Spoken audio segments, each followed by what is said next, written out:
কলকাতার আরজি কর হাসপাতালের নাম এখন গোটা পৃথিবীর মানুষ জেনে গেছেন। কারণটা আপনারা সবাই জানেন। রিসেন্টলি ঘটে যাওয়া একটি মর্মান্তিক ঘটনা, যা আমাদের সবাইকে ভেতর থেকে নাড়িয়ে দিয়েছে। রিসেন্টলি ঘটে যাওয়া একটি 31 বছরের মহিলা ডাক্তার, যাকে ধর্ষণ করে খুন করা হয়। এবং এই ঘটনা যখন আমাদের সামনে এসেছে, তখন ক্ষোভে ফুঁসছে গোটা পৃথিবীর মানুষ। শুধুমাত্র রাজ্য রাজনীতি নয়, গোটা পৃথিবীতে সাধারণ মানুষ পথে নেমে আন্দোলন করছেন। কারণ একটাই,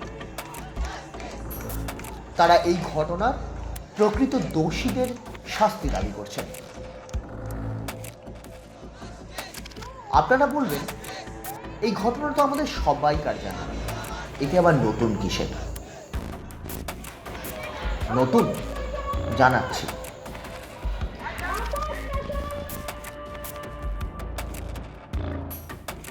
বন্ধুরা, আজ আপনাদের সবাইকে আমরা বলবো যে ঘটনা আরজি করের কালো দিকগুলি আমি আপনাদের সামনে তুলে ধরব।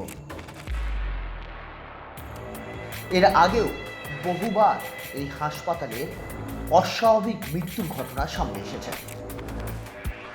আর প্রতিবারই অবিশ্বাস্যভাবে হাসপাতাল কর্তৃপক্ষ এবং স্থানীয় পুলিশ প্রশাসনের তরফ থেকে আত্মহত্যা বলে চালিয়ে দেওয়া হয়। বন্ধুরা, আপনাদের সবাইকে সময়ের গল্পে স্বাগত।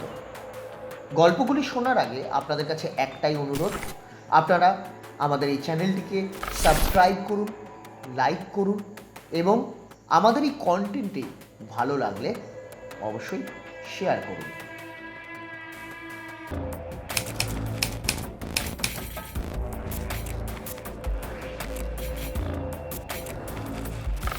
সালটা ছিল 2001 আর তারিখটা 25শে অগস্ট। সৌমিত্র বিশ্বাস আরজি কর মেডিকেল কলেজ এবং হাসপাতালের 4র্থ বর্ষের মেডিকেল স্টুডেন্ট ছিল সে।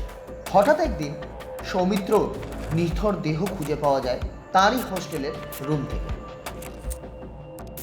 গলায় দড়ি দিয়ে সে আত্মহত্যা করে। এই ঘটনাটি ঘটার কিছুক্ষণের মধ্যে অস্বাভাবিকভাবে আরজি কর মেডিকেল কলেজের কর্তৃপক্ষ, এছাড়াও লোকাল পুলিশ স্টেশনের যারা পুলিশ কর্তারা রয়েছেন, তারা এই ঘটনাটিকে আত্মহত্যা বলে ডিক্লেয়ার করে ফেলেন। অথচ কোনো রকম সুইসাইড নোট এই সৌমিত্রর নিথর দেহর কাছ থেকে পাওয়া যায়নি। আসল ঘটনাটা ঘটে ঠিক এরপরে।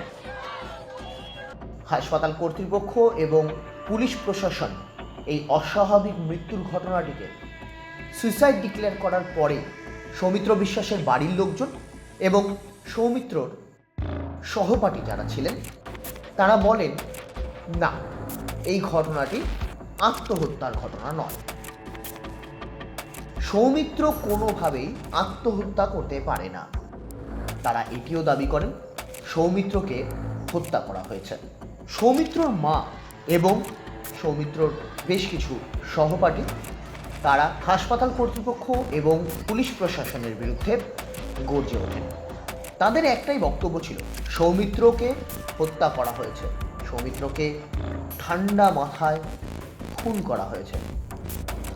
এই মর্মে সৌমিত্রর বাড়ির লোকজন এবং সৌমিত্রর সহপাঠীরা তারা কলকাতা হাইকোর্টে একটি মামলা দায়ের করেন। মামলাটি ছিল হাসপাতাল কর্তৃপক্ষ এবং পুলিশ প্রশাসনের বিরুদ্ধে। এরপর কলকাতা হাইকোর্টের পক্ষ থেকে সিআইডিকে এই অস্বাভাবিক মৃত্যুর ঘটনার সমস্ত রকম ইনভেস্টিগেশনের দায়িত্ব দেওয়া হয়। যথারীতি সিআইডি ইনভেস্টিগেশন শুরু করে এবং ইনভেস্টিগেশন শুরু করে একজন স্টুডেন্টকে তারা সৌমিত্র বিশ্বাসের মৃত্যুর ঘটনার সাথে জড়িত থাকার সন্দেহে গ্রেপ্তার করা হয়। এরপর আরও বেশ কিছুদিন ইনভেস্টিগেশন চলে, কিন্তু সিআইডি এরপরে আর কিচ্ছু করে উঠতে পারেনি। কেন সৌমিত্র বিশ্বাসকে অকালে তার প্রাণ হারাতে হলো, কেন তাকে খুন করা হলো, আদেও কি এটি খুন না আত্মহত্যা, এই ঘটনা বা এই রহস্যের ওপরে কোনো রকমই আলোকপাত করতে পারেনি সিআইডি। তাই আজ পর্যন্ত, হ্যাঁ বিশ্বাস করুন বন্ধুরা, আজ পর্যন্ত এই সৌমিত্র বিশ্বাসের মৃত্যুটা একরকম আমাদের সবার কাছে অজানাই থেকে গেল।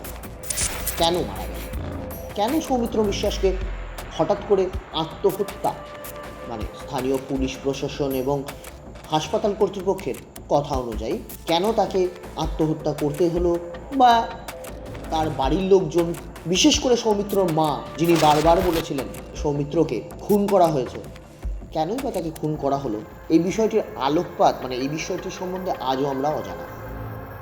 কারণ তিনি অভিযোগ করেন সৌমিত্র সেই সমস্ত ঘটনার সন্ধান পেয়ে গেছিল, অর্থাৎ সেই সমস্ত কালো দিকগুলো, আরজি কর হাসপাতাল এবং মেডিকেল কলেজের কালো দিকগুলোর সম্বন্ধে জানতে পেরে গেছিল, যা হাসপাতালের লোকচক্ষুর অন্ধকারই করা হতো। সৌমিত্র মা আরও অভিযোগ করেন যে আরজি কর হাসপাতালে এক প্রকার সেক্স র্যাকেট বা মধুচক্রের আসর বসানো হতো এবং পর্নোগ্রাফি শুটিংও করা হতো। সৌমিত্র এই সমস্ত ঘটনা জানতে পারে এবং এর ফলেই তাকে অকালে প্রাণ দিতে